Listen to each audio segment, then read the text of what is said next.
자, 이번엔 세 번째, 일본 정치 구조 초간단 설명하는 시간입니다. 정말로 초간단으로 설명을 드리겠습니다.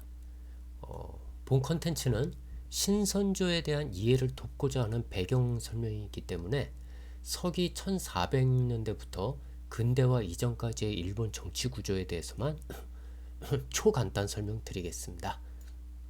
자, 우선 일본의 최고 권력자인 이 천황이란 존재부터 이야기해야겠죠. 일본 역사에서 2000년 이상을 한 혈통으로 계승해온 세계 역사의 유래를 찾기 힘든 초장기간 일대 혈통 계승 권력입니다. 아무래도 일본은 역사의 오랜 기간 동안 섬나라에 고립돼서 이 폐쇄적인 국가를 운영해 왔기 때문에 가능한 일본만의 독특한 현상입니다. 다른 나라에서 이렇게 한 왕조가 뭐 2000년 이상을 계승한다? 이런 일 거의 뭐 없죠. 예. 그리고 다들 잘 아시다시피 일본인들은 천황을 하늘의 황제, 신으로 모시고 있습니다. 조금 전문적인 표현을 쓰자면 현현신, 즉 신이 인간의 몸을 입고 이 땅에 몸소 오신, 이 땅에 임하신 신이라고 믿고 있습니다. 아까 말씀드린 뭐 2000년 이상을 한 혈통으로 계승해오고 했으니까 또 이런 또 실질적인 역사적 사실이 뭔가 일본인들로 하여금 이런 신앙을 가질 수 있게끔 하는 좀 배경이 되지 않는가 또 싶기도 합니다.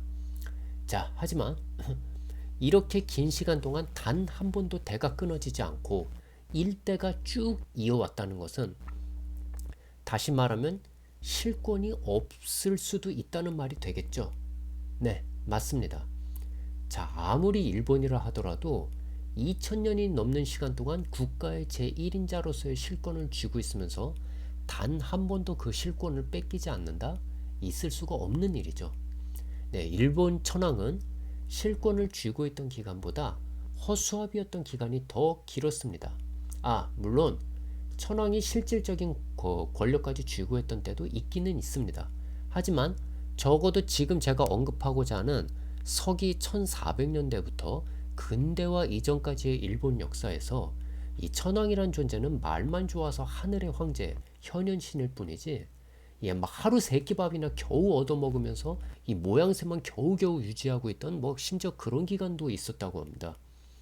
자, 이 부분에 대해서는 뭐 다음 영상인 4화 일본 역사 초간단 시간에 조금 더 설명드리겠습니다. 아무튼 이 땅에 살아있는 현현신으로 모시고 있지만 실제로는 허수아비나 다름없는 존재, 예, 천황입니다. 다음은 이 쇼군이 있습니다. 천황이 허수아비라면 실제 권력을 쥐고 있는 일본 제1인자가 있겠죠. 네, 그게 바로 쇼군입니다. 가장 유명한 쇼군은 아무래도 이 도요토미 히데요시 가문을 물리치고 우리나라 임진왜란을 일으켰던 그 전범이죠. 이 도요토미 가문을 물리치고 이 일본을 평정해서 300년 에도막부 시대를 열었던 도쿠가와 이에야스, 예, 바로 이자입니다. 이 도쿠가와 이에야스가 가장 유명한 쇼군일 겁니다. 그리고 에도막부가 무엇인지도 다음 4회 영상 때 간략하게 설명드리겠습니다. 자, 그런데 또 문제가 생기네요. 일본에서는 이 쇼군 또한 실질적인 권한을 잃어버리고 허수아비가 되는 기간이 생깁니다. 그게 전국시대라는 기간인데 역시 다음번 영상에서 간단히 설명드리겠습니다. 그럼 천황도 허수아비, 쇼군도 허수아비. 그럼 누가 실세가 될까요? 우리나라 속담에도 있죠. 호랑이 없는 고래, 토끼가 왕노릇한다. 네, 지방 곳곳에서 자기 지역을 움켜쥐고 있는 실력자들이, 그 지방의 실력자들이 큰 소리를 치기 시작합니다. 이게 바로 다이묘라는 자들입니다. 예, 지금 제가 사진 보여드리는 다이묘, 일본 전국시대 때 굉장히 유명했던 다이묘 한 두 사람만 뽑아봤습니다. 왼쪽이 우에스기 겐신이라는 다이묘고 오른쪽은 다케타 신겐이라는 다이묘입니다. 이 다이묘의 개념은 유럽 봉건 시대의 영주와 비슷한 개념으로 생각하셔도 좋을 것 같습니다. 난 유럽 봉건 시대도 모르고 영주도 잘 모르신다고요? 뭐 괜찮습니다. 제가 여기서 다이묘의 개념을 초간단으로 설명드리겠습니다. 그냥 간단하게 각 지방의 작은 왕이라고 생각하시면 이해가 쉬울 겁니다. 물론 정확한 설명은 아닙니다만 일단 이렇게 생각하시는 것이 이해가 쉬우실 것입니다. 그리고 저와 함께 조금씩 일본 역사에 대해 살펴보다 보면 좀 더 정확한 이해를 하실 수 있게 될 겁니다. 즉, 일본이라는 하나의 큰 나라에 이 수백 명의 다이묘들이 자신들의 영토를 가지고 이거를 번이라고 부릅니다. 수백 개의 작은 번, 일종의 이 작은 나라로 나뉘어서 살고 있었다. 이렇게 보시면 일단 이해하기 쉬울 겁니다. 이들 다이묘들은 자기 아들에게 대대로 다이묘직을 세습했고 자신의 영지인 번을 가지고 있으며 이 다이묘에게 충성하는 사무라이들 또한 대대로 사무라이의 직분을 세습하며 자신의 다이묘에게 충성합니다.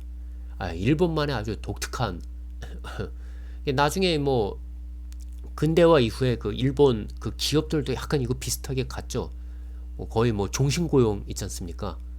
예, 뭐 자신의 일평생을 뭐 이 회사에 충성하고 뭐 지금 다 깨지긴 했지만, 자, 그래서 이런 일본의 이런 지방색, 그 다이묘와 번으로 나뉜 지방색을 잘 표현해 주는 것이 이 가문의 문양입니다.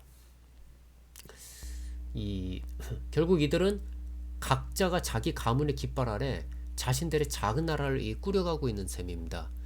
가장 유명한 건 아무래도 요거 보이십니까? 지금 제 마우스 풍신수기라고 써있죠. 예, 도요토미 히데요시 문양입니다.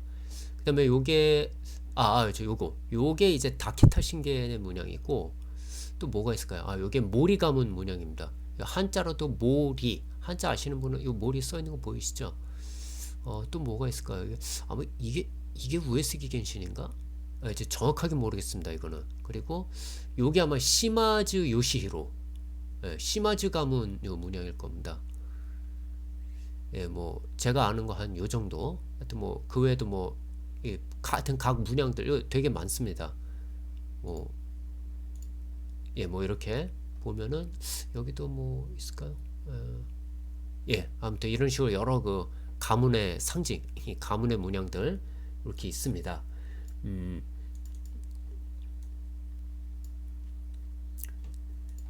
그래서 도요토미 히데요시가 천하통일한 이후에도 이런 다이묘와 번의 특성은 완전히 없어지지 않았고, 아까 말한 도쿠가와 이에야스가 일본을 다시 평정했을 때도 이런 다이묘와 번의 이런 구조는 완전히 버리지는 않습니다.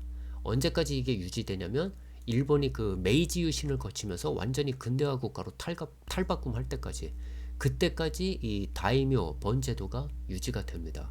그리고 이게 어떻게 보면 일본의 문화를 형성하는 어떤 중요한 이런 특색이 되죠.